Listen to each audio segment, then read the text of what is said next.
Hi friends, welcome to Kannada curries. ಇವತ್ತಿನ ಈ ವಿಡಿಯೋದಲ್ಲಿ ನಾನು ನಿಮಗೆ ತಿಳಿಸ್ಕೊಡ್ತಾ ಇದ್ದೀನಿ ನ್ಯೂ ಜಾಬ್ ನೋಟಿಫಿಕೇಷನ್ ಯಾವುದು ಅಂತ ಹೇಳಿದರೆ ಯು ಪಿ ಎಸ್ ಸಿನಲ್ಲಿ ಅಂತ ನಿಮಗೆ ಹೇಳಿದರೆ, ನಿಮಗೆ ಗೊತ್ತಿರೋ ಹಾಗೆ ಹೇಳಿದರೆ ಯೂನಿಯನ್ ಪಬ್ಲಿಕ್ ಸರ್ವಿಸ್ ಕಮಿಷನ್ನಲ್ಲಿ IAS, IPS, IFS, IRS, IAS ವಿವಿಧ ಹುದ್ದೆಗಳ ನೇಮಕಾತಿ ಅಂದರೆ 1206 ಹುದ್ದೆಗಳ ಭರ್ಜರಿ ನೇಮಕಾತಿಗೆ ಅಪ್ಲಿಕೇಶನ್ ಬಿಟ್ಟಿದ್ದಾರೆ.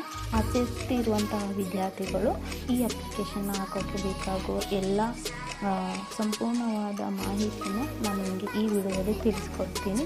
ಬನ್ನಿ, ನಾನು ಒಂದೊಂದಾಗಿ ನಿಮಗೆ ತಿಳಿಸ್ಕೊಡ್ತೀನಿ. UPSCಯಲ್ಲಿ ತುಂಬ ಅಂದರೆ 1206 ಹುದ್ದೆಗಳ ನೇಮಕಾತಿಗೆ ಆಹ್ವಾನ ಮಾಡಬೇಕಾಗಿದೆ. ಸೊ ತುಂಬ ಜನಕ್ಕೆ ಆಸೆ ಇರುತ್ತೆ, ಕನಸಿರುತ್ತೆ, IAS ಬರೀಬೇಕು, IPS ಬರೀಬೇಕು ಅಂತ ಇದಂತೂ ಒಳ್ಳೆ ಅವಕಾಶ ಅಂತಲೇ ಹೇಳ್ಬೋದು. ಅರ್ಜಿ ಶುಲ್ಕ ಅಂತ ಹೇಳಿದರೆ ಜಸ್ಟ್ ಸಾಮಾನ್ಯ ವರ್ಗದ ವಿದ್ಯಾರ್ಥಿಗಳಿಗೆ 2A to B 3A to B ವಿದ್ಯಾರ್ಥಿಗಳಿಗೆ 25 ರೂಪಾಯಿ ಚಾರ್ಜಸ್ ಫೀಸ್ ಅಂದರೆ ಪ್ರೋಸೆಸ್ ಫೀಸ್ ಅಂತ ಹೇಳ್ಬಿಟ್ಟಿರುತ್ತೆ.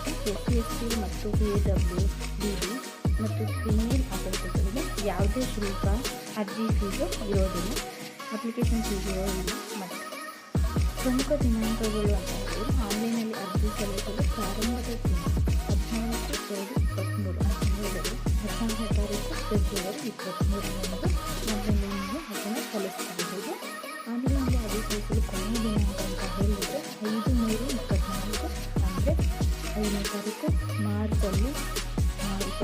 24ರಲ್ಲಿ ಲಾಸ್ಟ್ ಡೇಟ್ ಆಗಿರ್ತದೆ ಅಪ್ಲಿಕೇಶನ್ ಹಾಕೋಕ್ಕೆ. ಅದರೊಳಗಡೆ ನೀವು ಅಪ್ಲಿಕೇಶನ್ನ ಹಾಕಬೇಕು. ವಯಸ್ಸಿನ ಮಿತಿ ಅಂತ ಹೇಳಿದ್ರೆ ಕನಿಷ್ಠ ವಯಸ್ಸು ಅಭ್ಯರ್ಥಿಗೆ 21 ವರ್ಷಗಳು ಮಾತ್ರ ಆಗಿರಬೇಕು, 21 ವರ್ಷದ ಮೇಲ್ಗಡೆ ಆಗಿರಬೇಕು. ಗರಿಷ್ಠ ವಯಸ್ಸು ಅಂತ ಹೇಳಿದರೆ 32 ವರ್ಷಗಳನ್ನ ಮೀರಿರಬಾರ್ದು ಅಂತ 32 ವರ್ಷಗಳನ್ನ ಮೀರಿರಬಾರ್ದು. ಮತ್ತು ವಯೋಮಿತಿ ಸಡಿಲಿಕೆ ಅಂತ ಹೇಳಿದರೆ OBC ವರ್ಗದ ವಿದ್ಯಾರ್ಥಿಗಳಿಗೆ 3 ವರ್ಷಗಳ ಕಾಲ ವಯೋಮಿತಿ ಸಡಿಲಿಕೆಯನ್ನು ಕೊಟ್ಟಿದ್ದಾರೆ. ಇಲ್ಲಿ SC/ST ವರ್ಗಕ್ಕೆ ಸೇರಿದ ವಿದ್ಯಾರ್ಥಿಗಳಿಗೆ 5 ವರ್ಷಗಳ ಕಾಲ ವಯೋಮಿತಿ ಸಡಿಲಿಕೆಯನ್ನು ಅವರು ನಿಮ್ಗೆ ಕೊಟ್ಟಿದ್ದಾರೆ. PWBD ಅಭ್ಯರ್ಥಿಗಳಿಗೂ ಅಷ್ಟೇ 5 ವರ್ಷಗಳ ಕಾಲ ವಯೋಮಿತಿ ಸಡಿಲಿಕೆಯನ್ನು ನೀಡಿದ್ದಾರೆ. ವಿದ್ಯಾರ್ಥಿ ಅಂತ ಹೇಳಿದ್ರೆ ಎನಿ ಡಿಗ್ರಿ, ಯಾವುದಾದ್ರೂ ಡಿಗ್ರಿನ ಕಂಪ್ಲೀಟ್ ಮಾಡಿರ್ತಾರೆ ಈ ಜಾಬ್ಗೆ.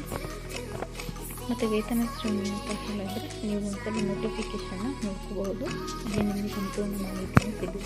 ಹುದ್ದೆಗಳ ವಿವರ ಮತ್ತು ತುಂಬ ಹುದ್ದೆಗಳನ್ನು 3 ಜಾಸ್ತಿ ಹುದ್ದೆಗಳನ್ನು ಬಿಟ್ಟಿದ್ದಾರೆ, ವಿವಿಧ ಹುದ್ದೆಗಳನ್ನು ಬಿಟ್ಟಿದ್ದಾರೆ. ನೀವು ತರುವುದು ನಾನು ಇಲ್ಲಿಂದ ಕ್ಲೀನಾಗಿ ತೋರಿಸ್ಕೊಡ್ತಾ ಇದ್ದೀನಿ.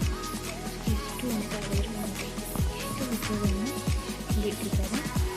ನೀವು ಇದಕ್ಕೆಲ್ಲ ಅಪ್ಲಿಕೇಶನ್ ಹಾಕಬೇಕು ಅಂತ ಹೇಳಿದರೆ ಇದು ಒಟ್ಟು ಹುದ್ದೆಗಳು ಅಂತ ಹೇಳಿದ್ರೆ 1206 ವಿವಿಧ ಹುದ್ದೆಗಳನ್ನು ಬಿಟ್ಟಿರೋದು. ಇದರಲ್ಲಿ ನೀವು ಅಪ್ಲೈ ಲಿಂಕ್ ಆಗಿರ್ಬೋದು, ನೋಟಿಫಿಕೇಷನ್ ಎಲ್ಲವನ್ನು ಮಾಡ್ಕೊಳ್ಳೋದಾಗಿರ್ಬೋದು, ಅಫಿಷಿಯಲ್ ವೆಬ್ಸೈಟ್ನ ವಿಸಿಟ್ ಮಾಡಬೇಕು ಅಂತ ಹೇಳಿದ್ರೆ ನಾನು ಡಿಸ್ಕ್ರಿಪ್ಷನಲ್ಲಿ ಲಿಂಕ್ ಹಾಕ್ತೀನಿ, ಲಿಂಕ್ನಲ್ಲಿ ಚೆಕ್ ಮಾಡ್ಕೋಬೋದು.